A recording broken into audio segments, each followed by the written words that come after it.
సదా స్మరామి. పుణ్యభూమి నా దేశం నమో నమామి, ధన్యభూమి నా దేశం సదా స్మరామి. నన్ను కన్న నా దేశం నమో నమామి, అన్నపూర్ణ నా దేశం సదా స్మరామి. మహామహుల కన్న తల్లి నా దేశం, మహోజ్వలిత చరిత కన్న భాగ్యోదయ దేశం నా దేశం.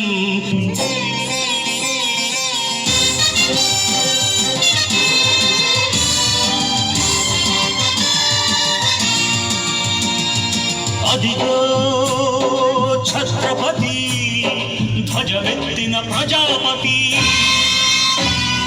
మతోన్మాద శక్తులు చురకత్తులు ఝళిపిస్తే, మానవతుల మాంగళ్యం మణుగ గలుపుతుంటే, ఆ క్షుద్ర రాజకీయానికి రుద్రనేత్రుడై లేచి, మాతృభూమి నుదుటిపై నెత్తుటి తిలకం దిద్దిన మహావీరుడు.